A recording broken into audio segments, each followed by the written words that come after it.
পৌষ মাসের কৃষ্ণপক্ষের একাদশীর নাম সফলা একাদশী। ব্রহ্মাণ্ড পুরাণে যুধিষ্ঠির শ্রীকৃষ্ণ সংবাদে এই তিথির মাহাত্ম্য বর্ণিত আছে। যুধিষ্ঠির বললেন, হে প্রভু, পৌষ মাসের কৃষ্ণপক্ষিয়া একাদশীর নাম, বিধি এবং পূজ্য দেবতা বিষয়ে আমার কৌতূহল নিবারণ করুন। শ্রীকৃষ্ণ বললেন, হে মহারাজ, আপনার প্রতি স্নেহবশত সেই ব্রত কথার বিষয়ে বলছি।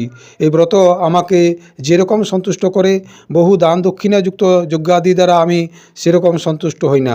তাই যত্ন সহকারে এই ব্রত পালন করা কর্তব্য। পৌষ মাসের কৃষ্ণপক্ষিয়া একাদশীর নাম সফলা।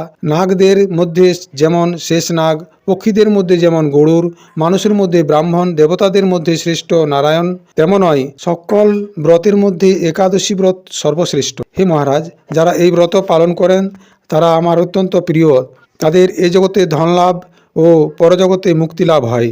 হাজার হাজার বছর তপস্যায় যে ফল লাভ হয়, একমাত্র সফলা একাদশীতে রাত্রি জাগরণের ফলে তা অনায়াসে প্রাপ্ত হওয়া যায়। মহিষ্মত নামে এক প্রসিদ্ধ রাজা চম্পাবতী নগরে বাস করতেন।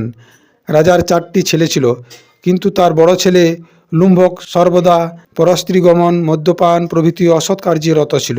সে সবসময় ব্রাহ্মণ, বৈষ্ণব এবং দেবতাদের নিন্দা করত। পুত্রের এই আচরণে ক্ষুব্ধ হয়ে রাজা তাকে রাজ্য থেকে বের করে দিলেন। স্ত্রী, পুত্র, পিতামাতা, আত্মীয় স্বজন পরিত্যক্ত হয়ে সে এক গভীর বনে প্রবেশ করলো। সেখানে কখনো জীব হত্যা, আবার কখনো চুরি করে জীবন ধারণ করতে লাগলো। কিছুদিন পর একদিন সে নগরে প্রহরীদের কাছে ধরা পড়ল, কিন্তু রাজপুত্র বলে সে এই অপরাধ থেকে মুক্তি পেল। পুনরায় সে বনে ফিরে গেল, জীব হত্যা এবং ফলমূল আহার করে দিন যাপন করতে লাগলো। ওই বনে বহু বছরের পুরনো একটি বিশাল অশ্বত্থ বৃক্ষ ছিল। সেখানে ভগবান শ্রী বাসুদেব বিরাজমান বলে বৃক্ষটি দেবত্ব প্রাপ্ত হয়েছে। সেই বৃক্ষতলে পাপ বুদ্ধি লুম্ভক বাস করত। বহুদিন পর তার পূর্বজন্মের কোনো পুণ্য ফলে সে পৌষ মাসের দশমী দিনে কেবল ফল আহারে দিন অতিবাহিত করল। কিন্তু রাত্রিতে অসহ্য শীতের প্রকোপে সে মৃতপ্রায় হয়ে রাত্রি যাপন করল। পরদিন সূর্যোদয় হলেও সে অচেতন হয়েই পড়ে রইল। দুপুরের দিকে তার চেতনা ফিরল। ক্ষুধা নিবারণের জন্য সে অতি কষ্টে কিছু ফল সংগ্রহ করল। এরপর সে বৃক্ষতলে পুনরায় বিশ্রাম করতে থাকলো। রাত্রিতে খাদ্যাভাবে সে ক্রমশ দুর্বল হয়ে পড়ল।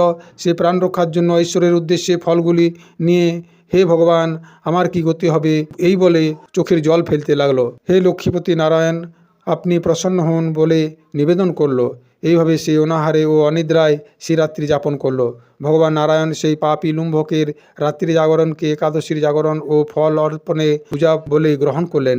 এইভাবে অজ্ঞাতসারে লুম্ভকের সফলা একাদশীর ব্রত পালন হয়ে গেল। প্রাতঃকালে আকাশে দৈববাণী হল, হে পুত্র, তুমি সফলা ব্রতের পুণ্য প্রভাবে রাজ্য প্রাপ্ত করবে। সেই দৈববাণী শোনামাত্র লুম্ভক দিব্য রূপ লাভ করল। তার পাপ বুদ্ধি দূর হলো। সে পুনরায় নিষ্কণ্টক রাজ্য লাভ করল। স্ত্রী পুত্র সহ কিছুকাল রাজ্য সুখ ভোগের পর পুত্রের উপর রাজ্যের ভার দিয়ে সে সন্ন্যাস আশ্রম গ্রহণ করল। অবশেষে মৃত্যুকালে সে অশোক অভয় ভগবানের কাছে ফিরে গেল। হে মহারাজ, এইভাবে সফলা একাদশী যিনি পালন করেন তিনি জাগতিক সুখ ও পরে মুক্তি লাভ করেন। এই ব্রতে যারা শ্রদ্ধাশীল তারাই ধন্য, তাদের জন্ম সার্থক, এতে কোনো সন্দেহ নেই। এই ব্রত পাঠ ও শ্রবণে মানুষের রাজসূয় যজ্ঞের ফল লাভ হয়। প্রিয় দর্শক, আপনি যদি আমার চ্যানেলে নতুন হয়ে থাকেন তবে চ্যানেলটি সাবস্ক্রাইব করে সঙ্গে থাকুন এবং লাইক, কমেন্ট ও শেয়ার করতে ভুলবেন না। ধন্যবাদ।